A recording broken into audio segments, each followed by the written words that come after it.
말씀 봉독합니다. 예레미야가 아직 시위대 뜰에 갇혀 있을 때에 여호와의 말씀이 그에게 두 번째로 임하니라. 이르시되 이를 행하시는 여호와, 그것을 만들며 성취하시는 여호와, 그의 이름을 여호와라 하는 이가 이와 같이 이르시도다. 너는 내게 부르짖으라. 내가 내게 응답하겠고 내가 알지 못하는 크고 은밀한 일을 내게 보이리라. 아멘. 지금 예레미야 선지자가 시위대 뜰에 갇혔습니다. 왜 갇혔느냐 하면 하나님께서 전하라고 하는 말씀을 백성들에게 전했더니 그 백성들이 불쾌하다고 예레미야를 때리고 이 구덩이에 가둬버렸습니다. 순종했을 뿐인데, 하나님 말씀에 순종했을 뿐인데 나를 때리고 목사를 때린 거잖아요. 제가 설교를 했더니 왜 그런 설교를 하고 있어? 그리고 저를 때리고 구덩이에 가둬버린 거죠. 예레미야가 굉장히 소심한 사람입니다. 얼마나 큰 상처를 받았는지 모릅니다. 좌절했죠. 낙심했죠. 이제 갇혀 있으니 아무것도 할 수 없습니다. 자, 그런데 그때 하나님의 말씀이 임합니다. 1절 다시 읽습니다. 예레미야가 아직 시위대 뜰에 갇혀 있을 때에 여호와의 말씀이 그에게 두 번째로 임하니라.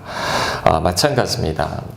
여러분에게 하나님의 말씀이 언제 임하느냐 하면 여러분이 갇혀 있을 때, 정말 갇힌 것 같은 상황에 있을 때, 그때 하나님의 말씀이 여러분에게 임합니다.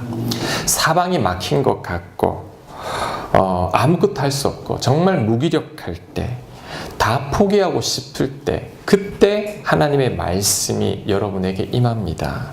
왜 하필 그때일까요? 왜 하필 그 상황 속에서 말씀하는 걸까요? 자, 내가 갇혀 있지 않으면 분주하게 뛰어다닙니다. 이 방법 저 방법 다 시도해보죠. 이 사람 저 사람 다 만나러 다닙니다. 너무 바쁩니다. 하나님 말씀을 들을 준비가 되어 있지 않죠. 하나님께로만 우리가 향하지 않았기 때문에 하나님이 말씀을 해도 들을 수가 없습니다. 하지만 내가 갇혀 있을 때, 아무것도 할 수 없을 때, 그때는 다른 소리들이 다 차단됩니다. 고요해집니다. 홀로 있게 되죠. 그때 하나님의 말씀이 임합니다.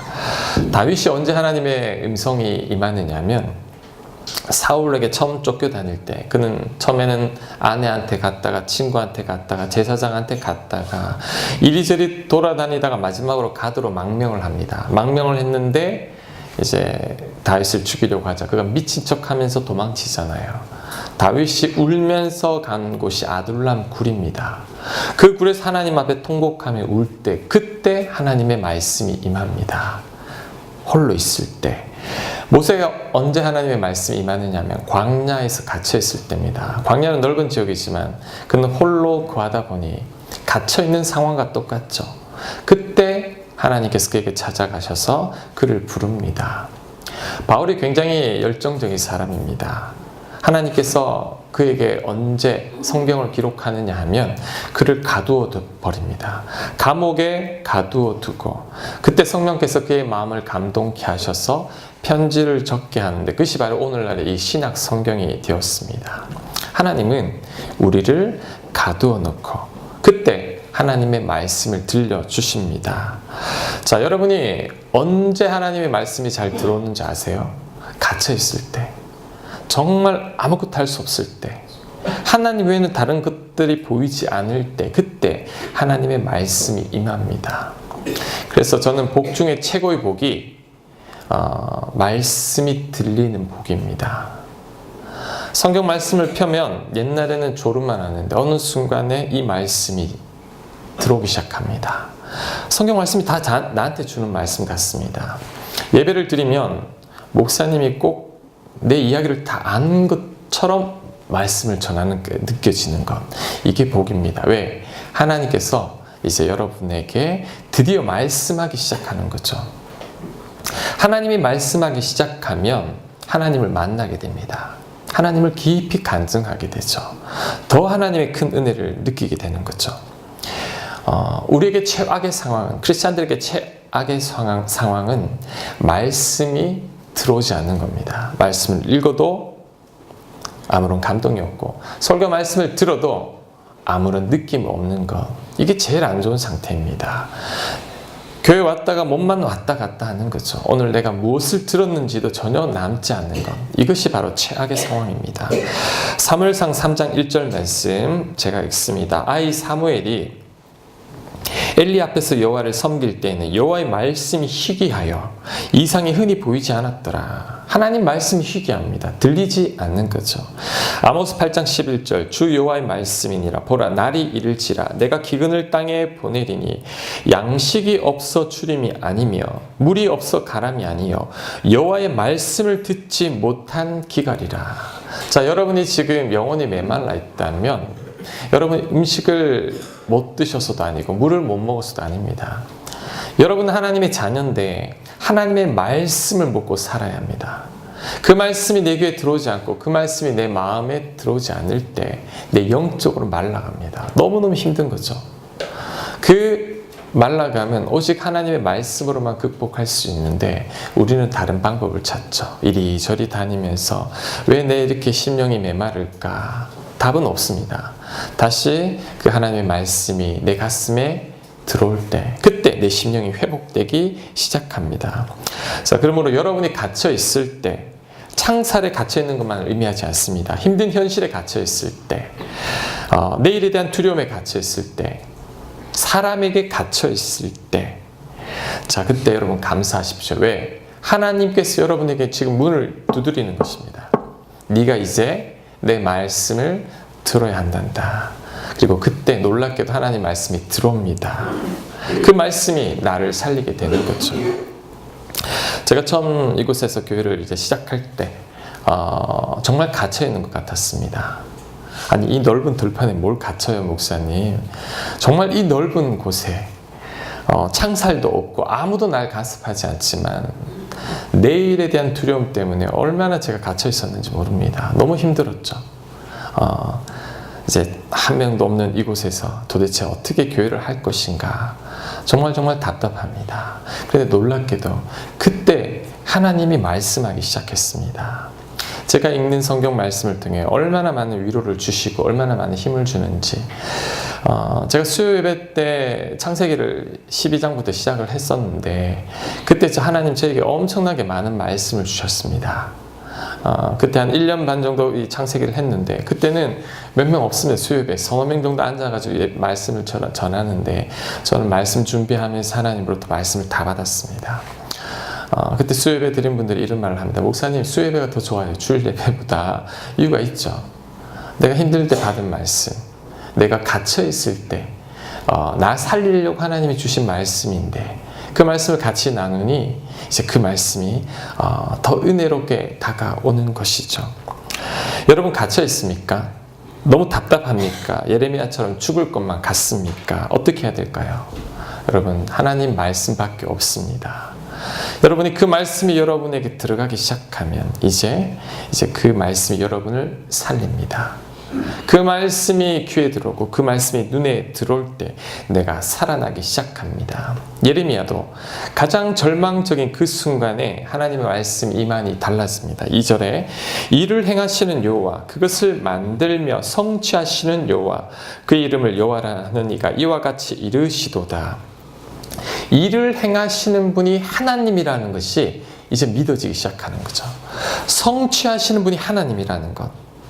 하나님의 말씀이 임하니 하나님께서 모든 일을 이루시고 성취하는 분이라는 게 예레미야는 믿어지기 시작하더니 이제 그에게 하나님에 대한 확신이 생기기 시작했습니다. 그가 달라지기 시작하죠. 그 사람들에게 멸시받고 매맞고 갇혀 있었음에도 불구하고 그는 용기가 생깁니다. 하나님에 대한 믿음이 생기기 시작하죠. 이게 하나님의 말씀의 능력입니다. 에스겔서 37장 4절에 보면 너희 마른 뼈들아 여호와의 말씀을 들을지어다. 주 여호와께서 이 뼈들에게 이같이 말씀하시기를 내가 생기를 너희에게 들어가게 하리니 너희가 살아나리라. 마른 뼈에 하나님의 말씀으로 명령하니 그 마른 뼈들에 여기 그 힘줄이 생기고 살이 생기고 가죽이 생기고 생기가 들어가더니 큰 군대가 되어버립니다. 이게 상징적인 말씀이지만 정말입니다. 여러분 귀에 들리지 않던 말씀이 어느 순간 귀에 들리고 어느 그 성경 구절이 내 마음에 새겨질 때 그때 이제 하나님의 역사가 시작되는 겁니다. 그때 여러분이 살아나기 시작합니다. 제가 이 사역 10여 년 동안 많이 해봤죠. 우리 성도님들을 통해 여러 프로그램들을 해봤습니다. 상담 프로그램도 해보고 치유도 해보고 다 해봤는데 제가 느낀 건 하나님 말씀보다 더 강력한 건 없습니다. 치유하고 상담하고 내적 치유하고 그때는 좋습니다. 근데 얼마 가지 못합니다. 그런데 하나님의 말씀이 그 사람 한번 건드린 사람은 이제 쉽게 돌아가지 않습니다. 진짜 회복됩니다. 요한복음 15장 7절은 이렇게 말합니다. 너희가 내 안에 거하고 내 말이 너희 안에 거하면, 하나님 말씀 내 안에 거하면, 새겨지면, 믿어지면, 이제 그 말씀이 내 말씀이 되면 무엇이든지 원하는 대로 구하라. 그리하면 이루리라. 믿음이 생깁니다. 그전에는 기도를 해도 응답하지 않을 것만 같은데 하나님의 말씀이 내 안에 들어오고 내 안에 거하기 시작하면 기도하는 대로 하나님께서 응답해 주실 것만 같습니다. 기도를 함부로 못합니다. 왜? 다 들어주실 것 같아서. 이렇게 하면 이렇게 들어주면 어떡하나. 기도도 신중하게 하게 됩니다. 왜? 하나님이 다 들어주시니까. 여러분, 예배 가운데 말씀에 집중해야 됩니다. 성경 말씀을 여러분 집에서 읽을 때 잘 들어오지 않는다면 예배 때라도 말씀에 정말 집중해야 됩니다. 어느 순간 그 한 말씀만 나한테 제대로 심겨져도 여러분 안에 거하게 돼도 여러분 심령이 바뀝니다. 놀란 능력이 나타납니다. 하나님께서도 이 낙심한 그 예레미야에게 말씀으로 임해서 그에게 말하기 시작하고 그를 회복시킵니다. 자, 처음에 예레미야에게 그 말씀 임하시더니 그에게 확신을 주더니 어떤 말씀을 할까요? 3절 말씀입니다. 너는 내게 부르짖으라. 내가 내게 응답하겠고. 하나님 하신 말씀, 부르짖으라는 거죠. 여러분, 부르짖다라는 게 뭐냐면 통곡하면서 간절하게 하나님을 찾는 것입니다. 예레미야 같은 성격에는 이렇게 하나님을 그렇게 부르짖는 성격이 아닙니다. 그는 조용하죠. 조용조용하고 굉장히 소심한 청년이죠. 그는 아마 조용히 기도했을 겁니다. 그런데 하나님께서는 그에게 너 부르짖으라고 합니다. 한번 울어보라는 거죠. 왜 그럴까요? 지금 예레미야가 너무 낙심해 있습니다. 소심하죠. 어린 나이에 선지자로 부름받았죠. 부름받았을 때도 나는 아이라서 그 일을 감당하지 못합니다 라고 했는데 하나님께서 그를 부르셨습니다. 하나님이 보니까 지금 굉장히 낙심해 있습니다. 이대로 가만두었다가는 도저히 예레미야가 일어나지 못할 것 같은 거예요. 그래서 그는 하나님께 부르짖으라고 합니다. 하나님 앞에 토하라는 거죠. 그래야지만 예레미야가 살아날 수 있기 때문입니다. 자, 여러분, 때로는 여러분들 부르짖어야 합니다. 하나님 앞에. 목사님, 제 스타일 아닙니다. 전 그렇게 소리내서 기도하는 거 별로 안 좋아합니다. 제 스타일도 아닙니다. 그런데 아직도 내 스타일을 찾고 있다는 것은 덜 힘들어서 그래요. 정말 힘들면 스타일 따지지 않습니다. 부르짖지 않을 수가 없습니다. 통곡하지 않을 수가 없습니다. 왜? 죽을 지경이 되보면 저절로 하나님 앞에 막 터집니다. 그런데 놀라운 것은 하나님께 그렇게 부르짖을 때 내 마음에 답답해 죽을 것 같은 그 상황도 뚫어지면서 하나님 그 기도에 응답해 주시겠다라고 약속했습니다.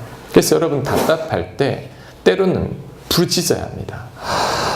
이런 기도를 우리는 때로 해야 합니다. 욥기 10장 1절. 자, 내 영혼이 살기에 곤비하니 죽겠다라는 거죠.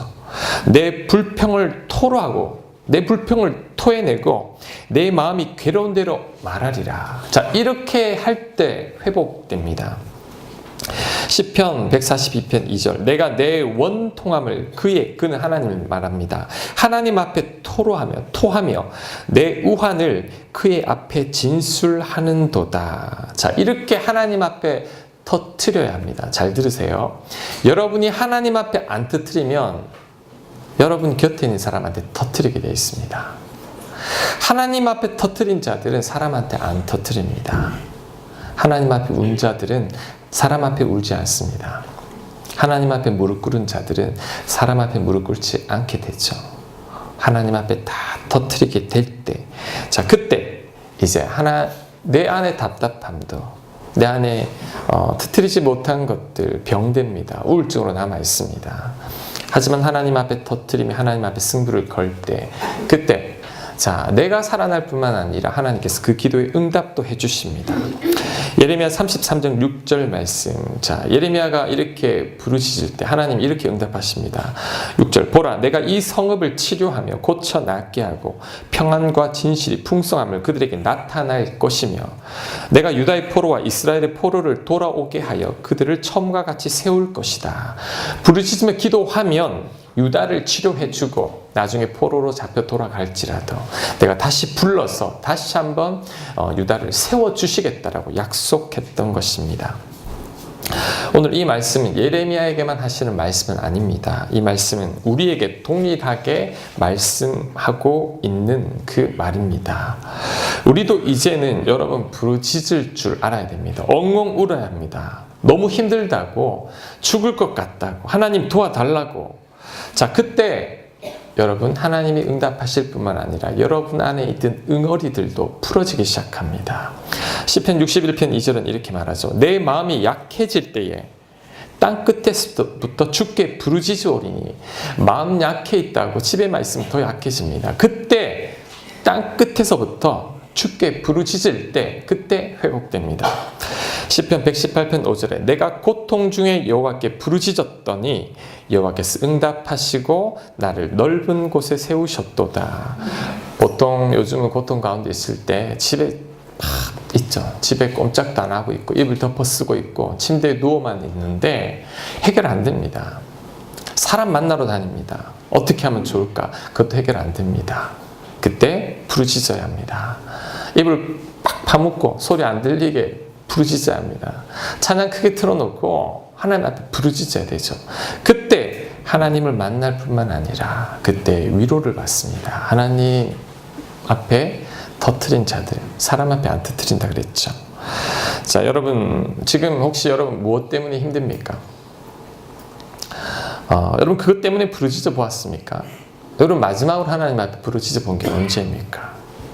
울면서 통곡하며 땅을 치며 하나님 앞에 울어본 적이 언제입니까? 여러분 성도님들이 이런 말을 합니다. 저한테 목사님 전 기도해도 하나님 응답도 안 해요. 내가 얼마만큼 기도해 봤냐고. 저 며칠 기도해 봤어요. 어떻게 기도했냐?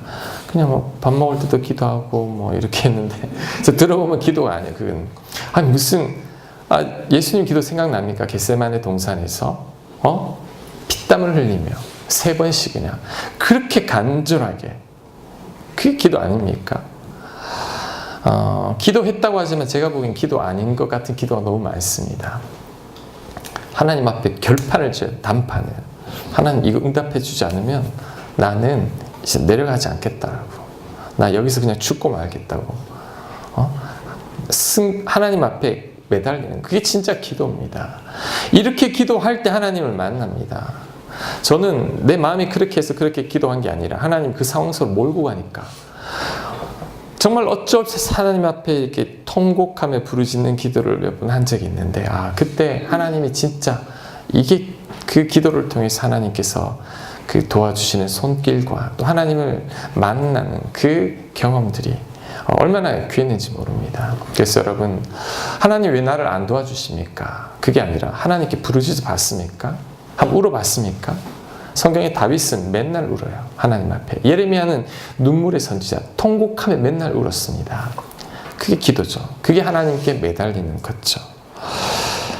크리스찬들의 특권이 2개가 있습니다. 여러분, 크리스찬들의 큰 특권이 2개 있는데 첫 번째 뭐냐면 성경 말씀을 읽을 때 하나님께서, 여러분 안에 계신 성령님께서 이 성경 말씀을 통해서 하나님의 음성을 들려줍니다. 여러분들이 예수님을 믿지 않으면 읽으면 그냥 글자입니다. 근데 하나님을 믿고 이제 예수님을 믿을 때는 성령께서 이 성경 말씀을 읽을 때 감동을 주는데 정말 하나님 음성으로 다가옵니다. 굉장히 큰 특권이죠. 2번째 특권이 뭐냐면 기도할 때 응답해 주시는 특권입니다. 그런데 크리스찬들을 보면 이 2가지 특권을 못 누리고 있어요. 너무 속상합니다. 하나님 음성을 듣지도 못해 기도를 하는데도 응답도 받지 못하는 것. 여러분 기도가 얼마나 큰 거냐면 신용카드를 그냥 툭 던져주면서 마음껏 써, 이거랑 똑같은 거예요. 우리에게 하나님 그 신용카드를 주셨어요. 그게 뭐냐면 기도입니다. 우리가 기도할 때 하나님 도와주시죠. 기도할 때 하나님 능력을 보여주시죠. 그 신용카드를 주셨는데 안 씁니다. 우리가 하나님 앞에 부르짖기만 하면 하나님 그 기도 응답해 주실 텐데 그걸 사용하지 않는다라는 거죠. 제가 재미있는 사파를 보고 이 주보 뒷면에 실었는데 한번 같이 한번 보실래요? 뒤에 보면 자 이제 예수님이 자 뭐 하냐 도와주랴 이렇게 묻습니다. 그랬더니 그 지금 삽질하는데 말 시키지 마세요. 이틀만 더 밤새면 끝나요. 그러니까 예수님이 정말 삽질하고 있네. 밑에 보니까 포크레인을 딱 있죠. 예수님 한 번만 도와주세요. 그러면 1분이면 끝입니다. 그런데 내가 하겠다라는 거죠. 그 사파 밑에 그 사파를 그렸던 분 같은데 이런 그 글이 있었습니다. 제가 한번 읽어드리겠습니다. 3일째 집에 못 들어갔습니다. 일이 많아서 그러려니 할 수도 있지만 제 안에 욕심이 가득해서 그런가 봅니다. 물론 잠도 제대로 못 자고 먹는 것도 대충 때우기식이었습니다. 하룻밤만 새면 일 정리가 될 줄 알았죠. 그런데 시간이 좀 모자라기에 하루 더 사무실에서 지냈습니다. 결국 주일 앞두고 토요일마저 사무실에서 밤을 지새우고 말았네요. 내 능력 의지하다 보니 결국 제 인생 삽질하고 있더군요. 주일 아침 회개하는 마음으로 올립니다. 다음 주엔 주님의 포크레인을 기대합니다. 여러분 이렇게 살고 있지 않으세요? 우리 하나님이 우리 포크레인 옆에 딱 가지고 있는데 우리는 여전히 내 힘으로 한번 땅을 파보겠다고 막 애쓰고 있는 거죠. 우리가 뭘 하면 되죠? 아버지 좀 도와주세요. 한마디만 해도 아버지 이것만 해도 하나님께서 도와주시는데 우리가 그 하나님께 요청하지 않는다라는 거죠. 주께 고함 없는 고로 복을 얻지 못하네. 아니 구하면 될 텐데 왜 구하지 않니? 예수님께서 탄식하며 이런 말씀을 하셨죠. 마지막 때에 이렇게 믿음으로 나에게 구할 자가 있겠느냐. 믿음 없다라는 거죠. 찾지 않는다라는 것입니다. 여러분 우리 한국이요 원래는 이런 민족이 아니었습니다. 우리가 일제를 거쳐서 6.25 사변을 지나면서 우리 아버지 할아버지 세대는 하나님 앞에 얼마나 부르짖었는지 모릅니다. 정말 못 살았죠. 정말 굶었죠. 부르짖지 않으면 살 수 없었습니다. 그래서 부르짖었습니다. 울며 매달렸죠. 하나님께서 은혜를 주셨습니다. 지금의 한국이 저는 한국 교회가 우리 선배님들이 하나님 앞에 그렇게 부르짖고 울었기 때문에 세워진 나라라고 생각합니다. 자, 그런데 지금은 안 부르짖습니다. 살만하죠. 여러분들도 잘 안 부르짖습니다. 하나님이 고통과 고난 속에 무릎을 꿇기 전까지는 하나님 앞에 부르짖지 않습니다. 왜요? 부족할 게 없거든요. 하나님 뭐 안 도와주셔도 괜찮아요. 하나님 제가 할게요. 좀 쉬세요. 제가 할게요. 내가 지금 나이가 몇인데 뭐 아직까지 하나님 앞에 그런 도움을 청하겠습니까? 제가 알아서 하겠습니다. 하나님께 기도하지 않습니다. 여러분 생각해 보세요. 최근에 어려운 일을 만났을 때 하나님 앞에 부르짖었습니까? 여러분 힘으로 한번 해결해 보려고 애썼습니까? 끙끙대면서도 하나님 찾지 않습니다. 왜? 이제 그 기도할 때 응답해 주신다라는 그것에 대한 확신이 없기 때문이죠. 여러분 그래서는 안 됩니다. 이제 다시 부르짖어야 합니다. 여러분 한 번 정도는 하나님 앞에 정말 이 목숨 걸고 기도 한번 해봐야 됩니다. 부르짖어 봐야 됩니다. 하나님 이 기도 응답해 주지 않으면 나는 정말 아무것도 하지 않겠습니다. 결사적으로 한번 매달려 볼 때 하나님 반드시 응답해 주시는데 우리가 그것을 경험하지 못하고 있다라는 거죠. 그래서 여러분 특별히 하나님 앞에 이제는 한번 기도하면 한 5분 하고 까먹고 며칠 뒤에 또 5분 하고 그건 기도하는 게 아닙니다. 하나님 앞에 진짜 하나님 외에는 소망 없습니다. 하나님 외에는 난 다른 어떤 응답이 없습니다. 라는 마음으로 한번 매달려 보십시오. 그때 하나님께서 응답해 주실 겁니다. 자, 그리고 여러분이 이렇게 기도할 때 하나님께서 플러스 1을 더 주십니다. 자, 3절 말씀. 너는 내게 부르짖으라 내가 내게 응답하겠고 네가 알지 못하는 크고 은밀한 일을 너에게 보이리라. 부르짖었더니 생각지도 않았던 크고 은밀한 일을 하나님께서 덤으로 보여주신다는 거죠. 자, 실제로 예레미야 33장 15절에 보면 예레미야에게, 자, 제가 읽겠습니다. 그날 그때 내가 다윗에게서 한 공의로운 가지가 나게 하리니, 이 공의로운 가지가 바로 예수님을 말합니다. 그가 이 땅에 정의와 공의를 실행할 것이라. 예레미야가 부르짖었더니 하나님은 예레미야에게 예수 그리스도의 놀라운 비밀을 가르쳐 주십니다. 이때 예수님이 오시기 600년 전인데 내가 나중에 너희들의 그 부르짖음을 듣고 구원자 예수님을 세워주겠다라는 정말 크고 놀라운 비밀을 가르쳐 주는 것입니다. 자, 여러분 저를 한번 보십시오. 여러분도 마찬가지입니다. 여러분 처음에 교회 왜 왔습니까? 저는 처음에 너무 힘들어서 교회 다녔어요. 너무 죽을 것만 같아서. 이제 교회를 다니고 그 일만 사라지기를 바라는 마음으로 교회를 왔어요. 뭐 기도하면 된다 그러길래 저도 기도하고 그랬는데, 기도하면서 한 1년쯤 지나다가 제가 예수님을 만났습니다. 예수님 만나고 나니 오히려 그 고난이 저에게 큰 유익이었죠. 그 고난 때문에 기도하게 되었고, 그 고난 때문에 하나님의 음성을 듣게 되었고, 그 고난 때문에 날 위해 죽으신 예수님이 믿어진 겁니다. 그게 최고 복입니다. 자, 여러분이 누릴 수 있는 최고의 복은 예수님이 여러분을 위해서 십자가에 못 박히신 것이 믿어지는 겁니다. 그 예수님 때문에 내가 구원받고 영생을 얻었고 하나님의 자녀가 되었다는 것이 믿어지는 게 최고의 복입니다. 여러분, 우리나라 대통령이 되는 것보다 예수님 믿는 게 더 복입니다. 대통령 해봤자 5년, 이제 이 세대가 끝나면 끝이잖아요. 예수님 믿고 구원받으면 영원한 하나님의 자녀가 되고, 지금 이 순간에도 하나님의 도움을 받을 수 있는 길이 열립니다. 여러분들도 힘들어서, 세상 가운데 실패해서 어떻게 하면 하나님의 도움을 좀 받아보고자 이곳에 오신 분들도 있는데, 그 일이 해결되는 건 복이 아닙니다. 물론 복이겠지만 더 큰 복은 교회에서 믿음 생활 하다가 예수님이 믿어지는 것, 날 위해 죽으신 그 예수님 믿어져서 내 구원자라는 확신이 생기는 것, 이게 정말 복 중에 복입니다. 여러분, 그 예수님 만나고 나면 오히려 그 문제 때문에 내가 하나님을 알고 예수님 믿게 되어서 더 감사하구나, 오히려 더 감사로 바뀌게 되는 것입니다. 그 문제 때문에 지금 저와 여러분 이 자리에 앉아 있는 거죠. 지금 여러분들 가운데 예레미야처럼 갇혀 있는 것 같습니까? 너무 힘듭니까?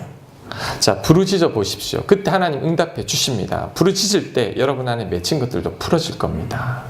그리고 여러분이 이렇게 하나님을 찾다 보면 덤으로 하나님께서 더 크고 놀라운 은혜를 여러분에게 부어 주실 건데, 그때는 정말 하나님의 은혜 가운데 거하게 될 것입니다.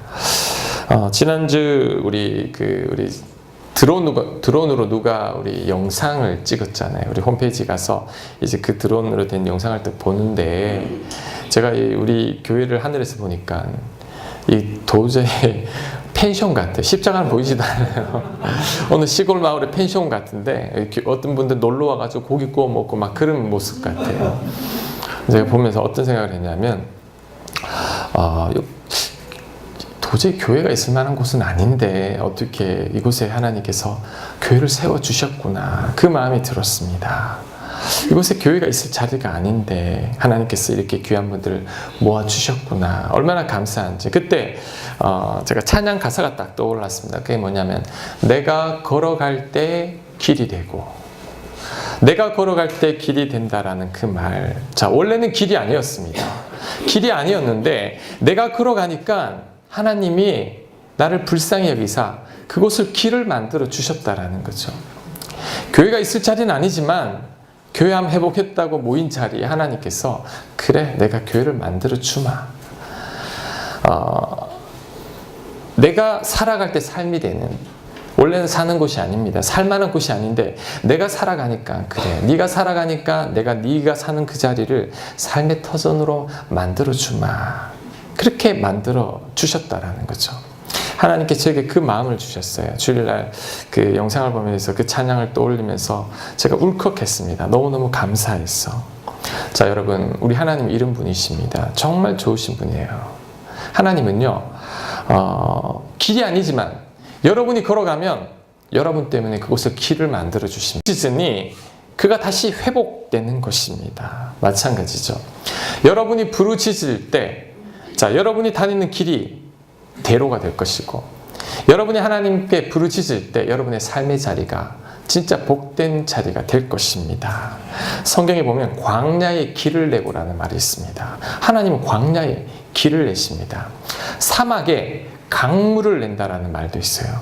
사막에 무슨 강물이 냅니까? 하나님은 우리가 하나님을 부르짖고 찾을 때 그곳에 강물을 내시는 분이십니다. 여러분, 혹시 여러분 지금 갇혀 있는 것 같습니까? 목사님 너무 답답합니다. 정말 힘듭니다. 어떻게 해야 될지 모르겠습니다. 여러분, 인생의 장애물이 너무 큽니까? 어떻게 해야 되죠? 여러분, 부르짖으십시오. 하나님 응답해 주십니다. 그리고 이왕 부르짖을 거, 하나님 장애물 좀 치워주세요가 아니라 하나님 장애물 통과하는 길을 내주십시오. 하나님 그러실 수 있는 분입니다. 그 장애물 가운데 길을 내게 해서 내가 걸어갈 때 길이 되게 해주시고 내가 사는 곳이 삶이 되게 해주십시오라고 기도하면 됩니다. 하나님은 그 능력을 여러분에게 보여주실 것입니다. 덤으로 예기치 않았던 더 크고 놀라운 비밀들도 여러분에게 알려주실 겁니다. 찬양의 가사가 너무 마음에 와닿아서 그전에는 불렀지만 이렇게 와닿지는 않았거든요. 그 가사를 계속 묵상하는데 저는 이 작사자가 아마 예레미야와 같은 심령을 느꼈던 자라고 그 느낌이 저에게 왔습니다. 그도 아마 갇혀 있었던 심정일 겁니다. 그런데 그 속에서 여호와의 하나님의 말씀이 비처럼 그에게 임하시니 성령님이 그를 위로하시니 그에게 평안이 넘쳐나면서 이제 갇혀있는 그 상황 속에서도 나는 하나님께 예배 드릴 수 있습니다. 하나님이 나에게 평안을 주시니 어디에서든지 하나님을 노래할 수 있습니다. 그 찬양이 바로 이 찬양 가사라고 생각합니다. 자, 우리 가사 한번 읽어보고 우리 같이 한번 찬양을 했으면 좋겠습니다. 제가 한번 읽어보겠습니다. 따스한 성령님 마음으로 보내. 현실이 달라진 건 아닙니다. 마음으로 느낍니다. 내 몸을 감싸며 주어지는 평안함, 만족함을 느끼네. 사랑과 진리 한 줄기 빛보내. 말씀이 비처럼 이제 임한 겁니다. 그 말씀이 내 몸을 감싸며 주어지는 평안함, 그 사랑을 느끼네. 그때 깨닫게 되죠.